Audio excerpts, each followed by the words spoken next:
What will it take to bridge today's economy with a net zero future? Transition finance sits at the heart of this challenge, mobilizing capital to help industries decarbonize without disrupting economic stability. But how can financial institutions steer capital where it's needed most? How can businesses turn sustainability funding into measurable progress? And what makes policy frameworks credible enough to drive real change? In this episode, we hear from three leading voices tackling the transition from three essential angles: financial markets, business on the ground, and policy at the global level. Welcome to the Geneva Connection, Season 1, created in partnership with Building Bridges. Let's dive in.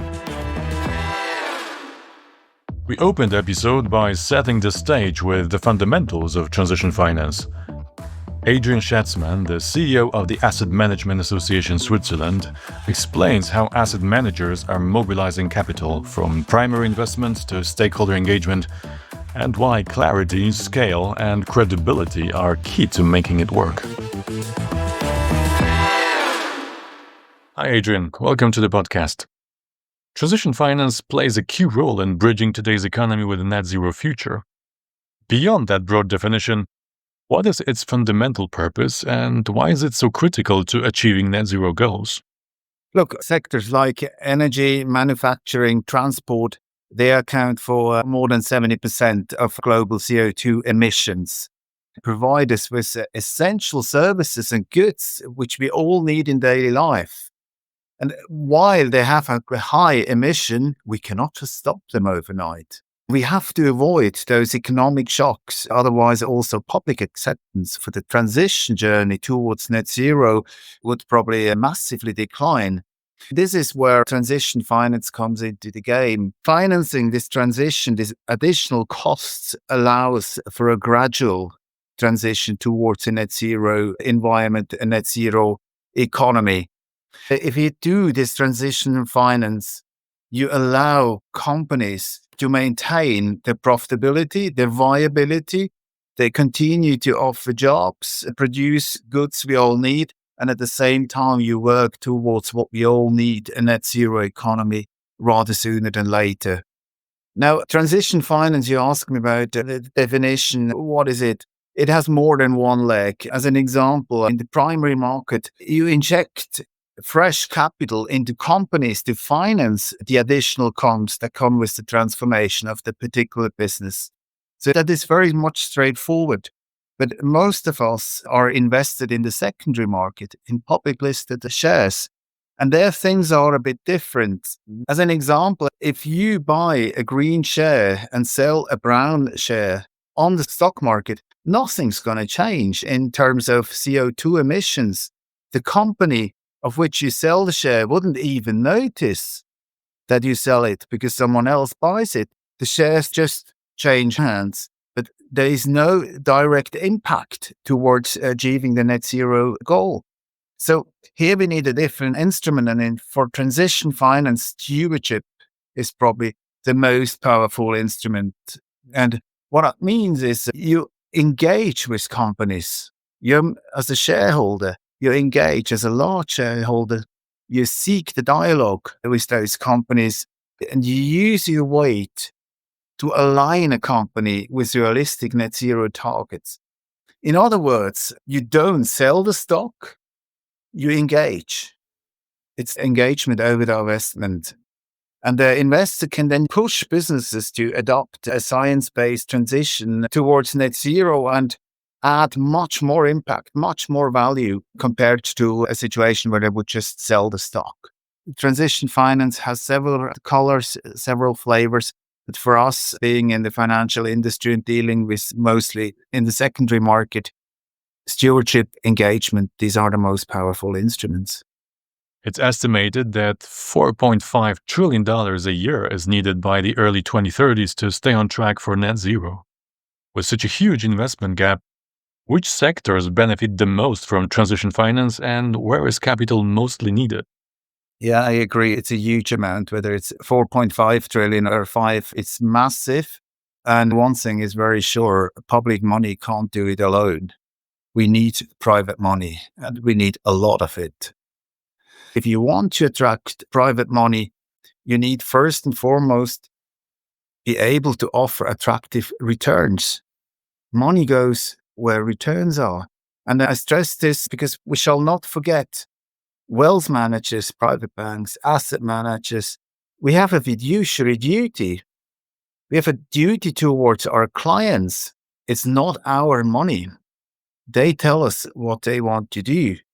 And typically they ask us to deliver high risk-adjusted returns. So the more promising an environment is, an investment objective is in terms of return, the more it will benefit from capital. And by the way, the same works for banks. A bank can only provide or will only provide the credit to a company if risk-adjusted returns are attractive. And rightly so. A bank needs to put the safety of deposits first. My perspective is we have a huge shortfall in emerging markets. You read about $2 trillion, $3 trillion, yet they only receive a fraction of the globally available and investable capital, which is a pity because the impact you can generate with $1 is probably much higher in emerging markets than the very same dollar can achieve in more developed economies. But the risk is higher, correct? The risk is higher, exactly. Investments in emerging markets in general differ massively from similar investments in developed economies.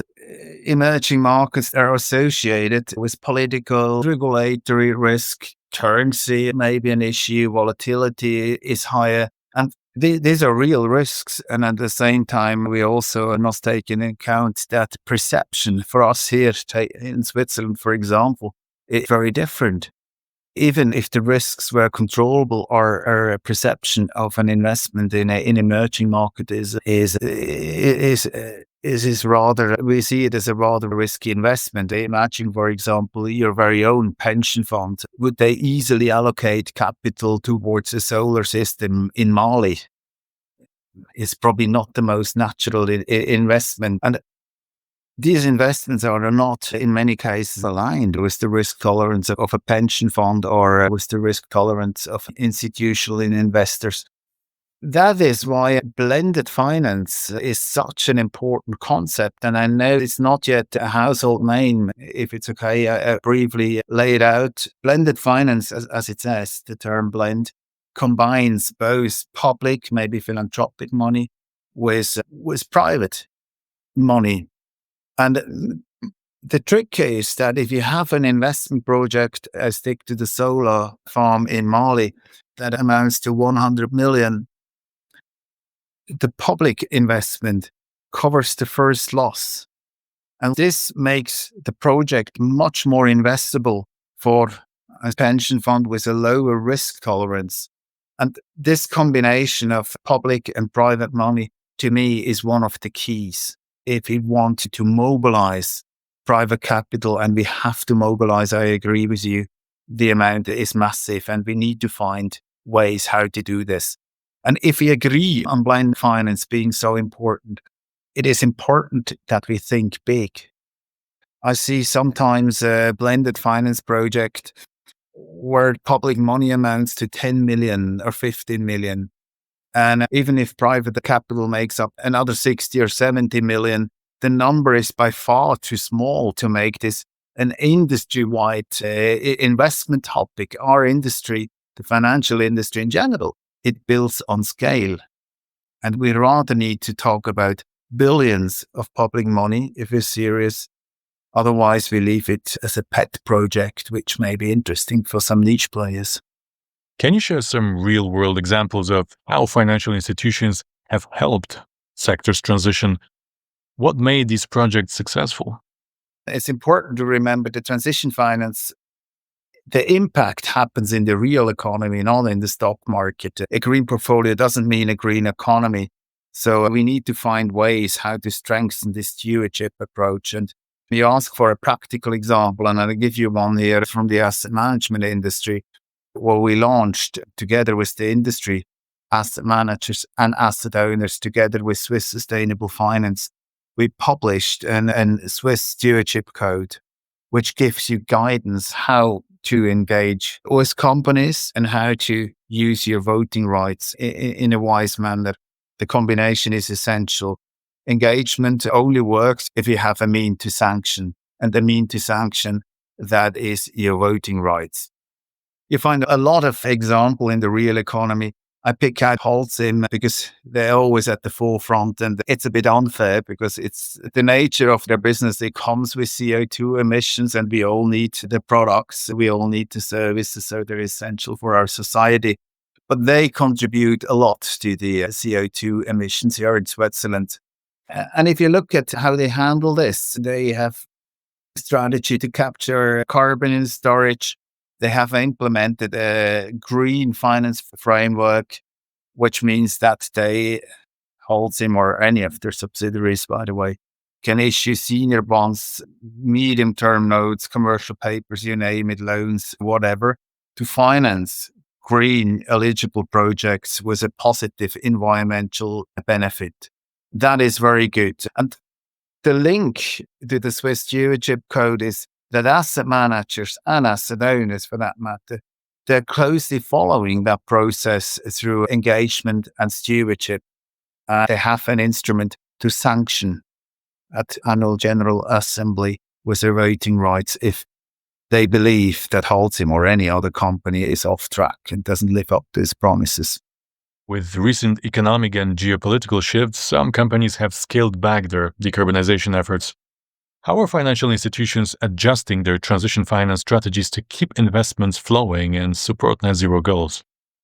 Well, adjusting, financial institutions first and foremost listen to their clients, and then they adapt accordingly.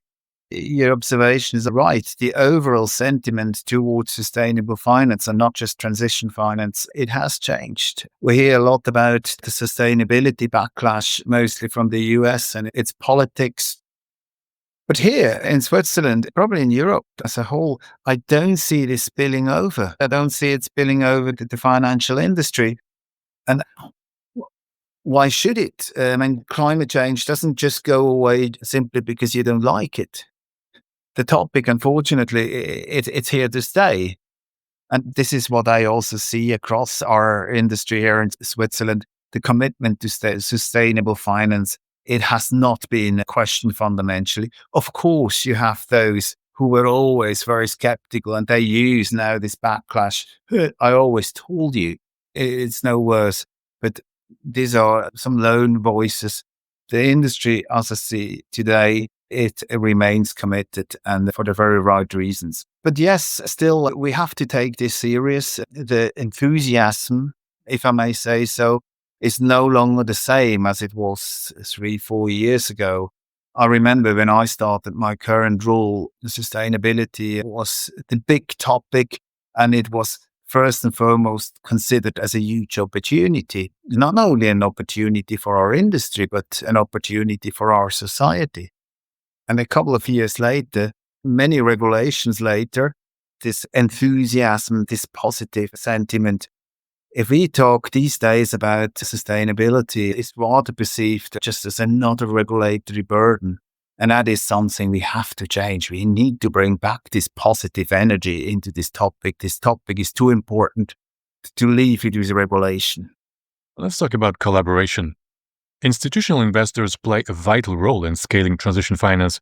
How can they collaborate more effectively with businesses, regulators, and policymakers to strengthen its impact and credibility? Now, with institutional investor, we speak about asset owners first and foremost, and they're served by the financial industry. Institutional investors should be very clear what they expect an asset manager, a financial institute in general, to deliver. I see this sophistication, this demand, it is increasing more and more, and particularly large institutional investors. They have a very clear idea what they want in terms of sustainability.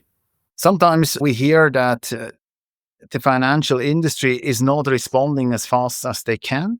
I disagree with this notion. Our industry responds to client needs. If clients want sustainable products, services, they will be there. I see a lot of very good examples here in Switzerland also, where, for example, an investment product is by default, it's sustainable. And of course, you give clients a choice, but you put the sustainable product in the window shop. I sometimes hear that institutional investors need more education.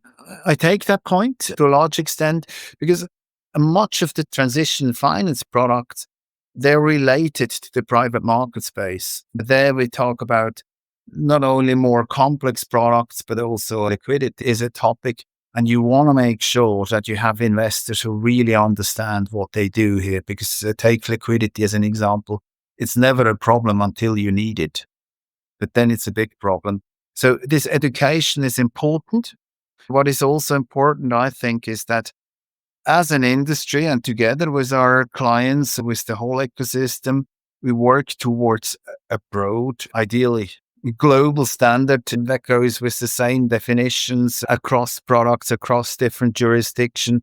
But definitely we should work towards this on a national level. The work that the financial industry here in Switzerland has done, be it the banks, the Swiss Bankers Association, the insurance sector, or the asset management industry with their self-regulations, that is extremely important. It's just the beginning, but it has helped to define and establish a common terminology, a common standard of how investment products, services, credits are positioned towards their clients. This is absolutely crucial because as long as you have comparable standards, you're lost as an investor and you lose the trust. The industry comes across as not credible enough. So it's in our very own interest that we work towards this. And on top of this, we spend a lot of time on establishing rather sophisticated, detailed reports. Yeah, rightly so. But key is the data that we use. It must be of highest quality. It must be consistent. It must be comprehensive. Otherwise, pretend to report in great detail, but we all know that the quality or the numbers, they may be far off. And that is a risk that we have addressed and where I also see globally a lot of efforts to work towards a common standard. And maybe a last point, which I sometimes note, the industry has done a good job in describing in what they do. We provide highly sophisticated reports, but if I look at it from a client's perspective, I just don't understand it. So we need to be much more mindful with the language. We cannot use this ESG slang where we throw around terms that outside the ESG bubble no one understands. So we need to be much more careful and choose a language that is digestible, understandable, and comparable. And before we wrap up, what does building bridges mean to you, and why is it important in the context of transition finance? Building bridges, it has a vital role to play in bringing together investors and asset managers, in bringing together investors and the real industry, those in bringing together those who offer capital, who have capital, and those who seek capital. That is, for me, the essence of building bridges. And this is why I'm also most honored to act as a founding partner of Building Bridges. I look very much forward to the upcoming edition, and I thank you upfront for giving me the opportunity to share some thoughts with you. My pleasure. Thank you very much, Adrian.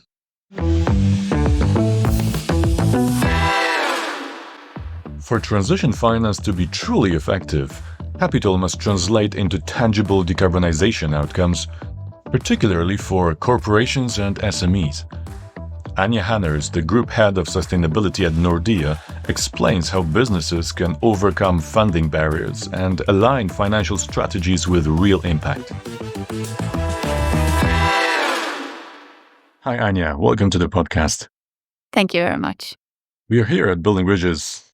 What stood out to you so far in terms of the discussions and momentum around sustainable finance? Well, it has been a very inspiring 1.5 days so far. I think many inspiring speakers and a lot of hope and positive spirits. And also some challenge, which is healthy, I think, because we need to recognize that it's not a straight road ahead, but so many useful insights and a lot of strong, ambitious people who want to really push forward. Ground the conversation a bit. How would you define transition finance in the context of banking, and why is it so critical right now? Well, there is not one single definition of that, but if we put it really simple, the way I would describe it is for any company that have challenges related to sustainability, they need to have a transition plan. And the end goal might be, for instance, net zero in 2050, which is recommendable. And that's the starting point. You set the target and then you break down the target into actions. So what you need to do to reach your long-term goal. And the finance part of the transition is then how can we as a bank support these initiatives because they require investments. So changing your production, for instance, changing what kind of resources you use in your production, that might need additional investments. So to the extent that we as a bank finance the transition plans of our customers, that is what I would simply describe as transition finance. There's often debate around the credibility of transition finance. Some critics say it's too focused on financial metrics and not enough on real-world impact. How do you ensure, as a bank, that your financing truly drives meaningful change on the ground? Yeah, I mean, for us, transition finance has to be measurable. And this is for us to really also see that we are contributing to real economy change and not just cleaning our own financed emissions and reducing our own footprint. So if we want to make an improvement in the value chain, then we need to have measurable progress. So I think part of a transition finance agreement would be certain KPIs where the customer needs to show that they're making progress in line with what has been committed. And this is how we can see that we're actually achieving the progress that we want. SMEs make up a huge share of the economy, but they often struggle to access funding for their green transitions. From your experience, what's the role of financial institutions in helping SMEs decarbonize, and what does meaningful support look like? Yeah, it's an interesting question. And for the SMEs, I think there is more systemic activity required, right? So we need to work with governments and with policymakers and with private and public sector to find solutions for these sectors to transition where there are many SMEs. So what could be a concrete example? It could be a common tool just for calculating your carbon footprint as a first step to understand your impact. It can also be specific products promoting sustainable behavior that we can see that this has a measurable positive impact. But for sure, for the SMEs, there is more collaboration in the value chain needed, and maybe also for the larger actors that are leading the way to show what good looks like and inspire smaller actors to follow along. And looking more closely at early stage businesses, a lot of startups or smaller actors may not fully grasp what transition finance even is and how it could benefit them. How do banks bridge that knowledge gap and support their growth journeys? Yeah, what we do in Nordea, we have a specific department working with startups. And of course, then we support companies that are bankable. But since we are heavily regulated, we cannot fund all startups. But where there is not an investable case, we can support them through advisory, and we work with matchmaking so they can meet with other private investors and private capital to start their journey. And then for startups, I think that the scale phase of the business, that's really where a bank can come in and support them from moving to just a startup to a more established, larger company. We've talked a lot about opportunities, but what about barriers? From your seat at the bank, what are the main challenges in scaling up transition finance right now? Yes, I mean, I'm not the first one to say this, but data is, of course, a challenge as it is right now. In Nordea, we have come a long way when it comes to data related to emissions, carbon emissions. So we cover currently 95% of the balance sheet with emissions data. We have a lot of customer-centric data, but we are still reliant on proxies in many sectors. So this is a challenge when we set targets and we want to show that we are making progress. We need to have reliable data. But this is the more stable part. But then when we move into nature and socially related data, we have much less access to data from our customers. So this is a challenge in understanding the risks and impacts and thereby understanding how we can best support our customers. So that's one point. The other thing also related is how we look at the interdependencies between the different aspects of sustainability. So when we focus on driving climate change, what impacts does that have on nature and social factors? And how do we take that into account in the transition plan? Because it's quite a clear business case for investing in a low carbon business model. But at this point, the business case for nature positive is not as clear. So that is a challenge and something I see is a big focus for many financial actors and many industries for the coming years. But it is a more complex area that we have in front of us here.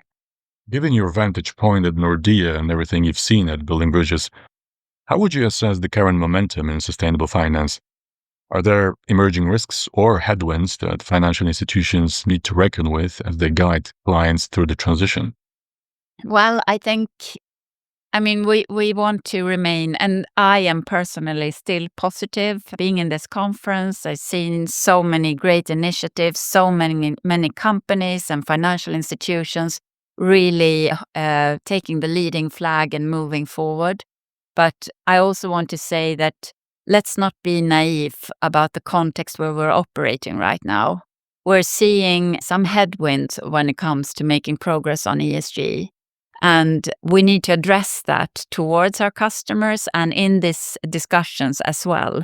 That we are seeing a lot of good examples, but we are also facing some level of increased uncertainty. And also the geopolitical tension, of course, affecting the macroeconomic landscape currently.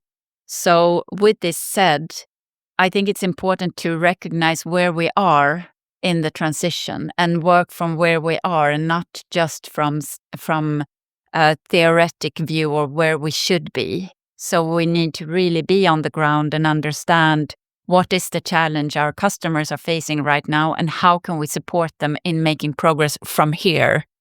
Anja, thank you very much. It was my pleasure. Thank you. Strong, credible policies are key to a successful net zero transition.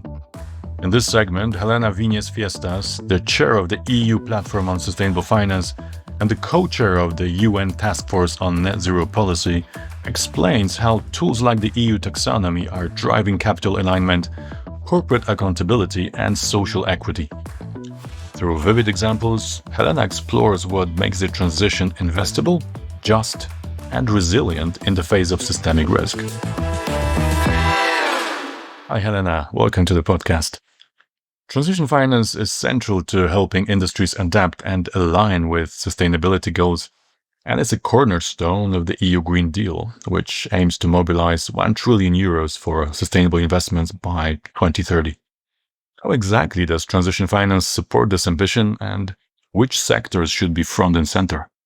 Thank you for the question, and I'm delightful to be here with all of you today. So let me take one step backwards for a second and tell you that when we think about the EU finance framework, we talk about sustainable finance. And to make it very simple, sustainable equals, it's like a simple equation, green plus transition finance, yeah? So what does it mean? You have the green, so financing what is already green, so financing the solar, the wind, etc., but also the transition, which is financing all of those assets and investments that are not yet green, but you're financing their move towards that, that greenness, if you wish, that environmental performance, state. So having clarified that, I'm going to give you a little example of how it works because I think it is much simple to understand. So imagine I'm the CEO of a utility company, a power generation company, yeah? And my company has 4 power generations. Each one of my plants generates 25% of my revenues. Yeah, I'm a very conscious CEO. I have looked at the EU Sustainable Finance Framework. I know I have to develop a transition plan, and I know I have to report on what is called the taxonomy. Yeah, and the taxonomy, for everyone to understand, is like a dictionary that tells me which economic activities are considered, sustainable and under which circumstances. So, and to tell me that, it gives me some criteria. So, but let's move on my example. Yeah. So the first thing I do as a CEO is I visit my first plant. I take the taxonomy with me. I go to power generation, and the power generation tells me that, my plant needs to meet, 100 grams of CO2 equivalent per kilowatt in order to be taxonomy aligned. That is, let's call it green, right? So I look at the first plant. Great news. It is already there. So I tick the box. Then I move to my second plant. And my second plant, it's not quite there, yeah? The third one is not there. And the fourth one as well, So I have only one of my plants that is taxonomy aligned, that is green. And that means that my company is 25% taxonomy aligned from a revenue perspective. Then I continue reading the taxonomy and tells me I go into the adaptation, yeah? And the adaptation, the first thing it says is like, you need to conduct a physical risk assessment. That is, what it is, the exposure to the climate change effects, events. So I call up a consultant, the consultant comes in and said, please, do a physical risk assessment of my company. And he comes back and says, you're pretty okay, except for your fourth plant. Your fourth plant is in a flood risk area. You're going to have to do A, B, and C, and this is going to cost you 100 million. So I note 100 million. So I take that back, I meet with my financial department and everything and the business units, and I say, okay, now we're going to start, developing our plan. So the first thing we're going to do is we're going to develop a CapEx, a capital investment plan, to transform my second plant. I'll start with the second one and meet the 100 grams of CO2. Yeah, that's going to take us 3 years, okay, and it's going to cost us that much money. Then we're going to move to the third and then the fourth. Yeah, I want by 2040 to be net zero. So I'm going to already tell my investors that those are my targets. Yeah, in response to the taxonomy. So then I do my numbers, okay? And it's going to cost me, I don't know, let's say the overall package, 300 million. And I'm like, okay, let's start, yeah? So that year, once I've done, I'm going to report, 1, the 25% revenues alignment, 2, my transition plan with my CapEx plan, and already the investments I did that year, and the percentage that are going to be aligned with the taxonomy. And let's say that between the adaptation and the mitigation changes is an overall of 75% CapEx. So I have my 2 figures, yeah? With that, I go to visit my bank. And I say, clock, I'm the CEO of my super company, I need 300 million. And these are my figures, I want to issue a green bond, but I want to follow the EU standard. Because I've told that investors are very excited about that. And bank says, oh yes, of course, they're super investors. And you're going to benefit from a greenium in the primary market. I'm like, excellent idea. I'm going to issue a green bond. Imagine that I don't want to issue a green bond. And I said, instead, I want a couple of, loans, and I feel they will also be green because all that money is going to go invested in transforming my company aligned with the rules of the taxonomy. They're green, right? But it goes farther than that. The bank is also super excited to give me a green loan on that because the bank also has to report on their taxonomy alignment. So any green loans makes the bank look better. And the bank wants to look better for its clients and for its investors, yeah?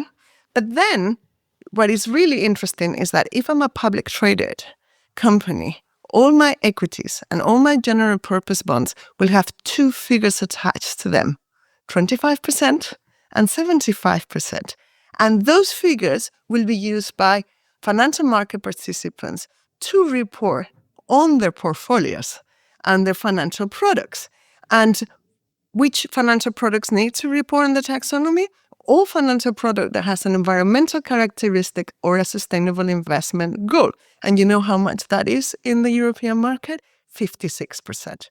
So what are the news? To cut a long story short, is the news are that we have already the first 2 years of reporting. You would say, this is a nice story, and then I will go on, yeah?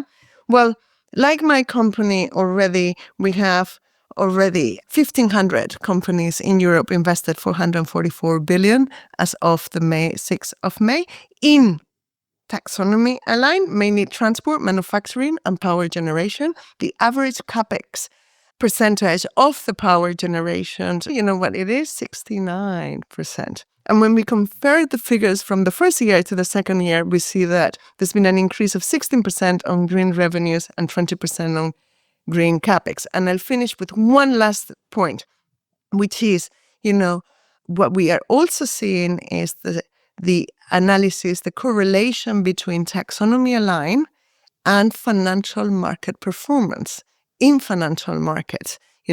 Those, and there is a positive since 2019. What's the bottom line? That the taxonomy is first and foremost a tool to help companies access the finance they need. Yeah, and access capital, hopefully cheaper capital. And that's how the whole thing works. And each one of what I said responds to a regulation, one of the pieces of this jigsaw that we call sustainable finance framework. Thank you so much for breaking it down so vividly. Now that we've got a clearer picture of how transition finance works, let's shift to its social dimension. It's not just about cutting emissions, it's also about fairness, especially for regions that rely heavily on high-emission industries. How do we strike a balance between driving decarbonization and supporting these communities through the transition? Yes, it's a very good question. I think there are a couple of angles to your question. I think one is more for what is the support from public funding. I'm going to leave that to aside as I am concentrating on, private sustainable finance, yeah? But from a private sustainable finance, it's very interesting. I think if I go back to my example, yeah, imagine one of those plants that I was talking about. I decide it's in such a bad state. It's a coal power plant, basically it's cheaper for me to dismantle it, than to fully transform it. So I'm going to dismantle it, right? I'm going to stop that plant. If I have developed my transition plan as I should, I would already know from day one that I'm going to dismantle my third plant, right? Or I'm going to sell it or whatever it is, yeah? So I can already start developing my social, right, plan, the just transition part of my transition plan. The first thing is, we were talking about physical risk assessment. The first thing is to do a social risk assessment. But I would only know if I have that visibility of, what is going to be those impacts in which regions. So if I conduct that, I have the social risk, then I can start, engaging with the community. I can engage with the workers, I can start seeing what kind of programs for reskilling, the workforce, when not, where I'm going to do that. But also think of now for a second from a local authority perspective. To make it simple, imagine in the region that you're talking about, there are 3 companies, yeah? If I have full transparency in the transition plans, I can know what are the expectations of the companies in terms of, leaving the region, right? I can engage from them. I can, we can sit down. So it's absolutely fundamental. My point here is that it's absolutely fundamental to have proper transition plans. That those transition plans, they have teeth and they include the financial planning and a clear idea of when what is going to be the impacts of your transition plans. Because that not only helps to develop a proper plan to reskill your workforce, and do that, but also is for the local authorities to have that vision. And we fully understand that when it comes to local authorities and the local and the communities, this needs to be an engagement between companies and authorities, yeah? But that visibility is critical. Could you share with us any successful examples? Well, I can tell you as a very successful example, not knowing all the details, but I do know it's been one of the most standing, success stories in my country, Spain. So in the north of Spain, there's a region called Asturias that has been a coal mining, for, who knows for how long. And a really strong trade union, very strong trade union. So the government, the Ministry of Ecological Transition, decided to close the coal power stations to give that gradual closure, but negotiated with the authorities a full-on plan that went hand in hand with investments in the regions. And the interesting thing is that now, I don't have from the top of my head all the figures, but now the region has grown even more.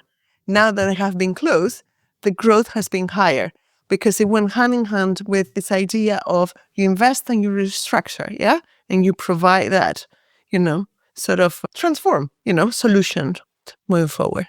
That's such a great example and really encouraging for other regions. A few years ago, it was hard to believe a transition like this could actually work, let alone lead to growth. But in the end, it shows that it's really possible. Can I add one thing, though, that I think is so important for the audience, yeah? No matter how big the social impact of transition is, it would always be a tiny percentage of the impact, the social impact of the climate change effects. And people really, really need to understand this, yeah? The transition is going to cost us, some money. We're talking about the 1 trillion, but that's an infinite part of what it would cost us if we don't do anything, if we do not transition. And that is the most important message that I can send. Slovenia, I think it was Slovenia, lost 16% of their GDP in one weekend because of the floods. So this is very serious and people need to really understand. We need to help the communities, we need to help the workers, but let's not lose track of what we're really talking about because climate change is first and foremost a social problem. That's such a powerful message. Looking ahead, how do you see the EU sustainable finance framework evolving and what can other regions learn from both its successes and its challenges? With my little story before, when I was going to, to the different part, bank and the other one, I was saying that each one of them responds to a piece of the jigsaw, yeah? So imagine a jigsaw, and the central piece is the taxonomy. That's where you start. And then all the different pieces were conceptualized, as one strategy. But each one of them was negotiated separately. This is for political reasons, and evolved. And what happened afterwards is that when we put them back together in the jigsaw, they didn't totally fit, right? There were some inconsistencies. There was some double accounting. Also, it's the first time that we put it in place. So there were things that work really well, parts of the taxonomy, like, for example, the CapEx, but there were some criteria that now we realize that doesn't really work, yeah? So it's a learning process, yeah? So what we're now going to work is on simplifying it, on getting rid from what it doesn't work, keeping, in case what it works. So my first recommendation is, give us a call. Don't make them me. These days we can tell you so much about what to do, what not to do. The second thing is that, the taxonomy on its own is the central piece. It's work, we have 60 taxonomies in the making in the world as we speak. But so far, the only taxonomy that has a reporting requirement and the pieces of the jigsaw I was telling you is the European. So my recommendation will, whatever you do, particularly CapEx, it's the success story. What is most important is that whatever we invest from now on, all the new infrastructure, all the new investments are fit for purpose. Because when you think about the lifespan of infrastructure equipment, the majority of assets, we're talking of an average of 27.5 years, We're in 2025. Everything from now on needs to be fit for purpose, yeah? So if you need to choose, choose CapEx. If you need to, make that, add that, What else could I say? Could I recommend? I think that, we need to exchange on what has been, successful and not successful. Yes, the EU has led and has inspired other countries, but we see now countries very interesting also, adding, and bringing their own perspectives. So, for example, I thought it was really interesting. Indonesia has included in the taxonomy just transition. So I'm very interested in exchanging with Indonesians, saying, how do you bring the just transition in the taxonomy, right? Brazil has expanded it to include the use of soils, right? And the management of forests. They have so much more experience on nature. And yes, we want to learn about that. So I think that, we can really exchange on that. And this is why we created the Taskforce on Net Zero Policy, that I'm also co-chairing, to create a space for exchanging between policymakers in these areas. You mentioned the importance of global policy learning. Could you tell us more about the Net Zero Policy Task Force and what role it plays in shaping international alignment on transition planning? This all comes down to the UN Secretary General. In COP26, this is another story I'm going to tell you today, In COP26, Glasgow, the UN Secretary General announced that he was going to create a high-level expert group, to look at, the pledges and commitments made by large companies, financial institutions, regions and cities, so they're called non-state actors, because he said, look, we're having all these actors committing to net zero, pledging that they're green, but the reality is that those pledges are not transforming into action because we can still see the emissions continue to grow. All these pledges, almost 90% of the economy supposedly has committed to net zero. And we are directly going into an increase of 14%. So he created that. And I was selected for that. And it was chaired by Catherine McKenna, former Minister of the Environment from Canada. And he said to us, what I want you to do is to set a criteria of all transition plans and net zero pledges, what they must have in order not to greenwash us anymore, I'm a little bit tired of greenwashing. We need to put, what are the essential criteria that all have to meet. So following year, we presented at COP27 our report. It was called Integrity Matters. It had 10 recommendations of the must-haves. The last of the recommendations basically said, okay, it's all good. Now we have some criteria of, what any, reliable transition plan should have. But we need to not only transform the plans of all these companies and financial institutions, but we also need to convince the rest of the financial institutions and the companies in the world who haven't committed at all, right? And when you look at the figures at the time, it was only 1/3 of the listed companies. But what about the private? What about the state-owned? And what about the other 2/3? And clearly, at the time it was COP27, we were talking about 27 years before the 2050, the goal, say, honestly, do we really think that from a voluntary perspective in 27 years, not only we're going to get all of them to commit, but on top of it, to transform their plans and to then put them in action, because this is only the plan. No. So what we really need is governments to step up, to take the responsibility and basically to regulate. And part of that recommendation said, then we need to create a task force on net zero policy because this is such a new area, and we need policymakers to learn from each other. I was telling you about the taxonomies, but equally for transition plans and all of that. So we took note, and the following year, I launched in the UN Secretary General, has always an event on non-state actors at COPs. I launched the task force, and this COP, just now, we presented our first report to the Secretary General. It's all online, and it's called the Net Zero Policy Matters. And here is a look on an analysis of 1,000 policy instruments across the G20. And guess what? Everyone thinks that it's only Brussels, that is like a little machinery of regulating, and it's just Brussels regulating. And what we found out is that actually policy development is much more widely spread across the G20 than we ever thought. And since, 2020, policies in this area targeting corporates, large companies and financial institutions in these issues have tripled across G20 countries. Helena, thank you very much. Pleasure. Thank you so much for having me. Thank you for listening. We hope you enjoyed this deep dive into transition finance.